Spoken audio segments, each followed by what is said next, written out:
Hello everyone, welcome back to Nainshree classes and this is Nainshree. आशा करती हूँ कि आप सभी लोग अपने घरों में बिल्कुल सुरक्षित होंगे। आज के इस वीडियो में मैं सीटेट एग्ज़ाम को लेकर बात करने वाली हूँ, जिसमें हम जानेंगे कि सीटेट एग्ज़ाम में स्कोर कैसे बढ़ाया जाए। बहुत सारे ऐसे स्टूडेंट्स हैं जो टेस्ट तो दे रहे हैं लेकिन उनका स्कोर नहीं बढ़ रहा है, उनका स्कोर 100 से कम या 100 के आसपास ही है। तो उस केस में वो अपना स्कोर कैसे बढ़ाएं, क्योंकि उनके मन में कहीं ना कहीं ये डर है कि कहीं ऐसा ना हो कि सीटेट एग्ज़ाम में भी उनके मार्क्स इतने ही आए। तो वो किस तरीके से अपना स्कोर बढ़ाएं। आपके पास अभी 1.5 महीने का टाइम है, तो उस 1.5 महीने में ऐसा क्या करें जिससे आप एक बहुत ही अच्छा स्कोर इस एग्ज़ाम में ला सकें। तो देखिए, इस एग्ज़ाम में स्कोर लाना, एक अच्छा स्कोर करना बहुत बड़ी बात नहीं है। इस एग्ज़ाम में अच्छा स्कोर करना बहुत सिंपल सी बात है। बस आपको कुछ ट्रिक यहाँ पर फॉलो करनी होगी। आज मैं यहाँ पर इस वीडियो में आपको 3 ट्रिक्स बताने वाली हूँ जिनके थ्रू आप इस एग्ज़ाम में बहुत ही अच्छा स्कोर ला सकते हैं। यकीन करिए कि जब आप इन तीनों ट्रिक्स को फॉलो करेंगे तो आप इस एग्ज़ाम में बहुत ही अच्छा रिजल्ट पाएंगे। ट्रिक नंबर 1 में आपको मैं सबसे पहला सजेशन यही दूंगी कि आप ये देखें कि इस एग्ज़ाम में आपका जो पेपर है वो आपका कितने मार्क्स का है। तो आपने देखा कि 150 मार्क्स का है। इसमें अब आप ये देखें कि आपसे सबसे ज़्यादा मार्क्स का क्या पूछा जा रहा है। जब आप ये देखेंगे तो आप पाएंगे कि 75 मार्क्स के तो आपसे यहाँ पर पेडागोजी के क्वेश्चंस हैं एंड 75 मार्क्स के आपके क्वेश्चंस होते हैं। जो आपके 75 मार्क्स में आपसे पेडागोजी पूछी जा रही है, ये पेडागोजी कुछ नहीं है, ये आपकी अंडरस्टैंडिंग पर निर्भर करता है कि आपकी अंडरस्टैंडिंग कैसी है। आप अपनी अंडरस्टैंडिंग को बढ़ा सकते हैं। अपनी अंडरस्टैंडिंग को बढ़ाने का सबसे अच्छा जो आपको गाइड करेगा वो करेगा प्रीवियस ईयर क्वेश्चन पेपर्स का मल्टीपल रिवीजन, और साथ ही साथ जो आप टेस्ट दे रहे हैं उन टेस्ट को आप बार बार से करिए। देखिए, इस एग्ज़ाम में अंडरस्टैंडिंग को बढ़ाने के सिर्फ 2 ही तरीके हैं, वो है आपका प्रीवियस ईयर क्वेश्चन पेपर का मल्टीपल रिवीजन और आपके प्रीवियस ईयर क्वेश्चन पेपर जो आप कर रहे हैं उन्हीं को बस बार बार करिए। इन्हीं के थ्रू आपकी अंडरस्टैंडिंग बढ़ सकती है। जब आप पेडागोजी वाले क्वेश्चंस पढ़ेंगे तो आप ये देखेंगे कि आपके जो प्रीवियस ईयर क्वेश्चन पेपर के थ्रू और आपने जो टेस्ट दिए हैं उनके थ्रू आपको कुछ पॉइंट्स निकल कर आएंगे जिसमें आप पहचानेंगे कि कौन से आपके पॉजिटिव आपके वर्ड हैं और कौन से नेगेटिव वर्ड हैं, यानी कि पॉजिटिव टैग और नेगेटिव टैग।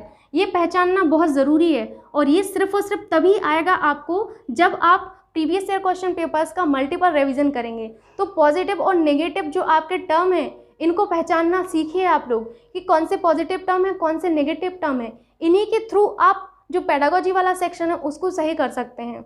इस चीज़ को आपको ध्यान में ज़रूर रखना है कि आप किस तरीके से जो पॉजिटिव और नेगेटिव टर्म है उनको पहचान पाएंगे। सिर्फ और सिर्फ प्रीवियस ईयर क्वेश्चन पेपर और प्रैक्टिस में बार बार कहूँगी कि सिर्फ इन्हीं के थ्रू आप पहचान सकते हैं और कोई तरीका नहीं है जिससे आप ये पहचान सकें कि कौन से पॉजिटिव आपके टर्म है, कौन से नेगेटिव टर्म है। इन पॉजिटिव और नेगेटिव टर्मिनोलॉजी को आप अपने एक पेज पर लिखिए या फिर अपनी एक डायरी में लिखिए और उनको बार बार से पढ़िए और उन पर आपके बेस्ड जो क्वेश्चंस हैं उनको देखिए कि कैसा क्वेश्चन आपका उन टर्म्स से पूछा जा रहा है। जैसे अगर मैं बात करूं तो आपसे इंडिविजुअल डिफरेंसेस को लेकर बार बार क्वेश्चन बनता है। आप लोगों को इंडिविजुअल डिफरेंसेस का जो आपका व्यक्तिगत विभिन्नता है इसका सम्मान करना है। क्यों? क्योंकि हर एक बच्चे के सीखने की क्षमता अलग है, तो आपको उस बच्चे के सीखने की क्षमता का सम्मान करना है। कोई बच्चा 10 मिनट में सीख रहा है तो कोई बच्चा हो सकता है 20 मिनट में सीखे, हो सकता है कोई बच्चा सीख ही ना पाए, अगले दिन सीखे। ये क्या है? ये इंडिविजुअल डिफरेंस है और इस इंडिविजुअल डिफरेंस का आपको सम्मान करना है। तो ये होता है आपका हर तरीके का जो क्वेश्चन आपका हर बार जो आपसे क्वेश्चन पूछा जाता है इस पर बेस्ड जरूर होता है। एक इंडिविजुअल डिफरेंसेस से क्वेश्चन बनता ही बनता है आपसे। अब दूसरा क्वेश्चन इस तरीके का बन जाता है कभी कभी कि अगर कोई बच्चा स्कूल नहीं आता है तो आप क्या करेंगे। तो आप लोगों को वहाँ पर ऑप्शन मिलेंगे कि आप उसको दंड देंगे। दूसरा आपको ऑप्शन मिलेगा कि आप उस बच्चे के स्कूल ना आने का कारण जानेंगे। तीसरा आप ऑप्शन देखेंगे कि आप प्रधानाचार्य से कंप्लेन करेंगे। चौथा आप ऑप्शन देखेंगे कि आप कुछ भी नहीं करेंगे। तो आप लोगों को यहाँ पर समझ में आ रहा होगा कि आप लोगों को यहाँ पर कारण जानना है। ऐसे क्वेश्चन ना जाने कितनी बार एग्जाम में पूछे गए हैं। तो आप लोग जब बार बार प्रीवियस ईयर क्वेश्चन पेपर को पढ़ेंगे तब आपको समझ में आएगा कि आपके इस तरीके के जो पेडागोजी वाले क्वेश्चंस हैं इनमें कौन सा टर्म आपका पॉजिटिव टर्म है और कौन सा आपका नेगेटिव टर्म है। जैसे लिंग भेद को आपको बढ़ावा नहीं देना है। कभी भी अगर केवल लड़की या फिर केवल लड़का ही ऐसा कर सकता है या फिर केवल लड़कियां ही आपका जो है सिलाई कर सकती हैं या खाना बना सकती हैं, तो इस तरीके के जो आपके टर्म है ये नेगेटिव आते हैं। तो आप लोगों को यही चीज़ें पहचानना है सबसे पहले कि आपके कौन से पॉजिटिव टर्म है, कौन से नेगेटिव टर्म है और इनको आपको कौन बताएगा? ना मैं बता सकती, ना कोई और बता सकता है। इनको सिर्फ और सिर्फ आपको बताएंगे previous year question papers and आपके जो प्रैक्टिस हैं, आप जो प्रैक्टिस कर रहे हैं वो प्रैक्टिस। आई होप आप समझ चुके होंगे। इसी में एक चीज़ और मैं आपको कहूँगी कि आप अपनी पेडागोजिकल सेंस को कैसे बढ़ा सकते हैं, या फिर आपके पास अगर टाइम कम है तो आप उस टाइम पर क्वेश्चन को सही करना चाहते हैं तो आप क्या करें। आपने देखा होगा कि आपके जो सीटेट के पेपर है उसमें अक्सर आपका जो ऑप्शन होता है वो थोड़ा सा बड़ा होता है, मतलब लेंदी होता है। जब आपके पास टाइम कम है और आपको देखो पता है कि नेगेटिव मार्किंग तो है नहीं, पॉजिटिव पॉइंट आपके साथ यही है कि नेगेटिव मार्किंग ही नहीं है, नेगेटिव मार्किंग नहीं है तो बल्ले बल्ले। अब उसमें आप लोगों को क्वेश्चन को सही करना है, ये नहीं कि अब नेगेटिव मार्किंग नहीं है तो बस जयराम जी की, जय हनुमान जी की लगा के चले आए, नहीं। वहाँ पर भी आप लोगों को थोड़ा सा दिमाग का प्रयोग करना है अपने। कैसे करेंगे? जो आपका बड़ा ऑप्शन है और पॉजिटिव अगर है वो, उसमें पॉजिटिव आपका सेंस आपको दिख रहा है तो बस आपका वही सही होगा, आपको बस इतना याद रखना है।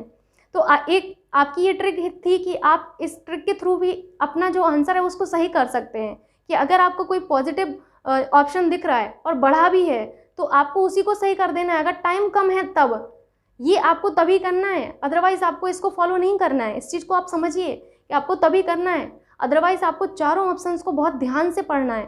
ठीक, तो ट्रिक नंबर 1 आपकी कंप्लीट हुई, जिसमें हमने जाना कि सबसे पहले आपको ये देखना है कि आपके सीटेट के एग्जाम में सबसे ज़्यादा नंबर का क्या पूछा जा रहा है। पेडागोजी, पेडागोजी पर वर्क करिए, अभी बहुत टाइम है और उस पर वर्क कर सकते हैं सिर्फ और सिर्फ प्रीवियस ईयर क्वेश्चन पेपर से। ट्रिक नंबर 2 यहाँ पर मैं आप लोगों को बोलूँगी कि आप यहाँ पर सबसे पहले तो जो प्रीवियस ईयर क्वेश्चन पेपर हैं, in previous year question papers का और आपके जो प्रैक्टिस आप जो कर रहे हैं, इस प्रैक्टिस का आप ज़रूर से एनालिसिस करिए। इसका एनालिसिस करना बहुत ज़रूरी है। आप अपना एक हर दिन का एक शेड्यूल बनाइए। उस शेड्यूल में ये देखिए कि जो भी आपने बनाया है कि आपको इस दिन ये पढ़ना है, इस दिन आपको ये टेस्ट देना है, उस टेस्ट में अपना एक पेज बनाइए, एक डायरी लीजिए, उसमें एक पेज बनाइए और उसमें अपना लिखिए कि आपका पहले दिन जब आपने टेस्ट दिया तो कितने मार्क्स आए, दूसरे दिन दिया कितने आए, तीसरे दिन दिया कितने आए, चौथे दिन दिया कितने आए। इसी तरीके से आपको अपने देखना है। अगर आपके मार्क्स में इंक्रीमेंट नहीं हो रहा है, मतलब आपके जो मार्क्स हैं उतने के उतने ही हैं, तब आपको बहुत ज़्यादा इम्प्रूवमेंट करने की ज़रूरत है। तब आप ये देखिए कि आपको कहाँ पर ज़्यादा टाइम लग रहा है, क्यों आपके मार्क्स नहीं बढ़ रहे हैं, उसका रीज़न पहचानिए। जहाँ पर आपको ज़्यादा टाइम लग रहा है उस चीज़ पर अपना वर्क करना शुरू करिए। और ये चीज़ करना बहुत ज़रूरी है जिसमें आप ये लिखें कि मेरा आज इतने मार्क्स आया टेस्ट में, कल इतने मार्क्स आया, परसों इतना आया। इस चीज़ को जब आप लिखेंगे तभी आपको समझ आएगा कि कोई इम्प्रूवमेंट हो भी रहा है या फिर नहीं हो रहा है। बिना एनालिसिस के कुछ भी पॉसिबल नहीं है। आपको हर दिन अपना एनालिसिस करना है। जैसे हम लोग रात में जब सोते हैं तो अपने फ़ोन में क्या करते हैं, सारी चीज़ें कंप्लीट करके ही सोते हैं। ऐसे ही आपको सोने से पहले एनालिसिस करके सोना है कि आपने क्या किया है, आपने अपना टारगेट पूरा किया है या फिर नहीं किया है। तो ट्रिक नंबर 2 आपको समझ में आ गया होगा कि आपको प्रीवियस ईयर क्वेश्चन पेपर और जो आप प्रैक्टिस कर रहे हैं उसका एनालिसिस ज़रूर से करना है। विदाउट एनालिसिस कुछ भी पॉसिबल नहीं है। पता ही नहीं चलेगा कि आप कहाँ गलती कर रहे हैं। जैसे मैंने कहा, इंडिविजुअल डिफरेंसेस, हर कोई अलग अलग जगह गलतियाँ करता है। आप अपनी गलतियाँ खुद पहचानिए, ठीक है।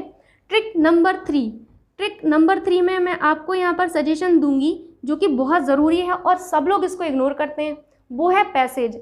बहुत सारे स्टूडेंट ऐसे हैं जो हिंदी का और इंग्लिश का जो आपका पैसेज है इसको कभी भी प्रायोरिटी ही नहीं देते हैं।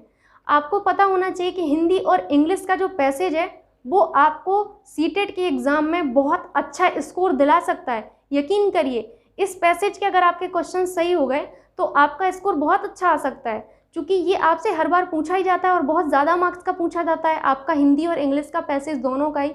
तो पैसेज को ज़रूर सॉल्व करिए। कुछ नहीं तो कम से कम जो प्रीवियस ईयर क्वेश्चन पेपर आपके हैं उनमें जो हिंदी और इंग्लिश के पैसेज हैं उन्हीं को सॉल्व कर लीजिए। उन्हीं से आपको एक हेल्प मिल जाएगी कि किस तरीके से आपको पैसेज को सॉल्व करना है। कम टाइम में आपको पैसेज को सॉल्व करना है, बिकॉज जो पेडागोजी वाले क्वेश्चंस होते हैं उनको समझने में बहुत टाइम लगता है। तो आपको अपना टाइम पैसेज से बचा के पेडागोजी वाले क्वेश्चंस को देना है। तो पैसेज को इग्नोर मत करिए, पैसेज को इंक्लूड करिए। पैसेज को जब आप इंक्लूड करेंगे अपनी बेसिकली तैयारी में, तब जाके आप इस एग्ज़ाम में बहुत अच्छा स्कोर ला सकेंगे। इस चीज़ को आप अपने माइंड में बिठा लीजिए और कोई तरीका नहीं है। तो ये 3 ट्रिक थी और मैं विश करती हूँ कि आप लोगों को इस वीडियो से हेल्प मिली होगी। मैं एक बार वाइंड अप कर देती हूँ। मैंने सबसे पहले बताया कि आपको ये देखना है कि आपके सीटेट के एग्ज़ाम में सबसे ज़्यादा मार्क्स का पेडागोजी आ रहा, तो पेडागोजी पर वर्क करना शुरू करिए। 75 मार्क्स की पेडागोजी है, उस पर कैसे आप वर्क कर सकते हैं, मैंने एक एग्जांपल बताया कि पॉजिटिव और नेगेटिव टर्म्स को पहचानें। कैसे पहचानेंगे, प्रीवियस ईयर क्वेश्चन पेपर के थ्रू ही पहचान सकते हैं। नेक्स्ट मैंने बताया कि previous year question paper and आपके जो प्रैक्टिस सेट हैं, इनका आप लोग एनालिसिस ज़रूर करिए कि आपने अपने एक दिन में जो भी आपने टारगेट बनाया था, आपने उसमें टेस्ट दिया, कितना मार्क्स आया, अगले दिन कितना आया, देखिए उसको एनालिसिस करिए। कहाँ पर आपसे ज़्यादा टाइम लग रहा है, उस टाइम को आप देखिए कि जहाँ टाइम ज़्यादा लग रहा है तो उस पर अपना वर्क करना शुरू करिए। तीसरा ट्रिक बताया मैंने कि हिंदी और इंग्लिश का जो पैसेज है इसको सॉल्व करना शुरू कर दीजिए। तो ये 3 ट्रिक थी। इन 3 ट्रिक के थ्रू सीटेट एग्जाम में आप बहुत अच्छा स्कोर ला सकते हैं इस बार। Thank you so much.